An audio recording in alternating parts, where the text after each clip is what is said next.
Hello mga kachika! Welcome back to my YouTube channel at sa aking Facebook page. Ang pag-uusapan po natin ngayon ay tungkol sa dagdag pondo para sa TESDA Diploma Scholarships hiniling sa BICAM.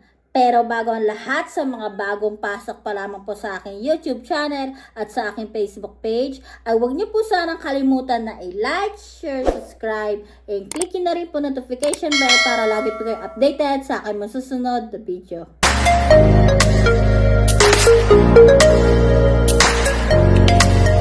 Ayon sa balita dito sa source natin sa TNT Abante, ito po, babasahin po natin, ito po ang ating source para maliwanagan lang po tayo at bibigyan lamang po natin ng kaunting reaksyon. Umpisahan na po natin mga kachika.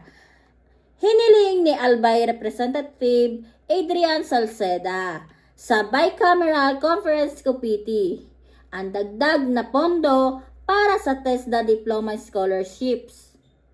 Sabi dito ni Salceda, the free college tuition law specifically prevents college diploma holders from availing of free diplomas from TESDA. This, of course, is contrary to the lifelong learning, employment from availing of second chances in life. Dagdag pa niya, TESDA diplomas will be crucial for national readiness for AI. I have asked if it's possible to make even a small adjustment. So, ayun na nga, sabi nga niya ay gusto niyang dagdag pondo ang mga diploma ng TESDA para sa scholarship program nila. So, ipagpatuloy pa natin. Sinabi ni Salceda na ang pagbabawal sa mga college diploma holders na makakuha ng TESDA diploma sa ilalim ng free college tuition law ay hindi akma sa realidad ng labor market. So, ayun na nga mga queen, no? Bakit nga ba kailangan natin ng diploma o certificate na katibayan na nakapag-aral tayo sa isang eskwelahan, 'di ba? Ito kasi yung pinakamahalaga sa ating mga Pilipino. Dahil dito tayo nagkakaroon ng kakayahan o makapagtrabaho sa magagandang kumpanya. So, ipagpatuloy pa natin mga kachika. Sabi dito ng Solon, many of the country's most dynamic employment generators such as business process outsourcing, export-oriented, manufacturing, hospitality, and a large share of overseas employment do not privilege college diplomas. There are skill-based sectors.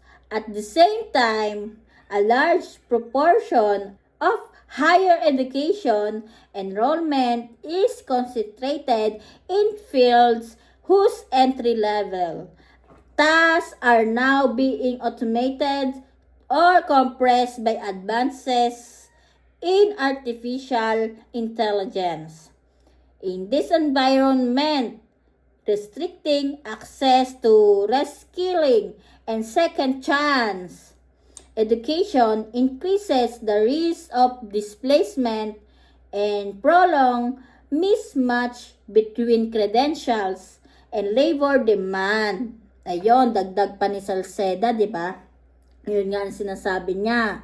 Dahil kailangan natin ng diploma para makakuha tayo ng magandang kumpanya. Kaya nga tayo nag-aaral, di ba? Para matuto tayo sa kung anong gusto natin matutunan. Dahil doon naman tayo nagsisimula. Nagsisimula tayo sa hirap bago tayo guminhawa. Pagpatuloy pa natin mga kachika. Sa ilalim ng Section 6B1 ng Universal Access to Quality Tertiary Education Act, hindi kasali sa libreng technical vocation Education and Training o TVET sa mga state-run technical vocational institutions or TVI ang mga bachelor's degree holder o nakatapos na ng technical vocational course na katumbas ng National Certificate 3 pataas.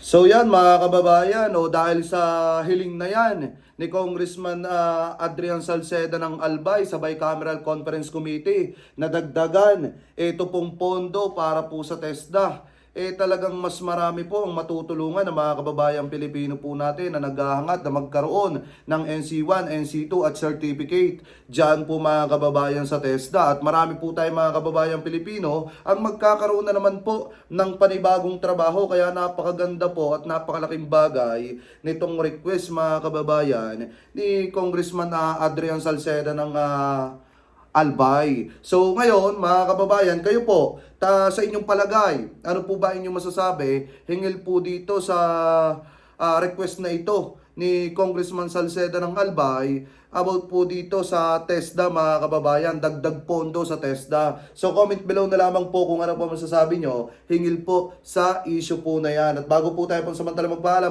maraming salamat po sa lahat ng Team Replay na hindi po nakakalimutan mag-iwan ng mga komento, mag-like ng ating mga video at mag-subscribe dito po sa YouTube channel ni Queen Magnus. Maraming salamat din po sa lahat ng Team Replay na hindi po nakakalimutan na huwag po mag-skip ng inyong mga ads. Thank you po. Ingat po kayo palagi. God bless po. Maraming salamat po.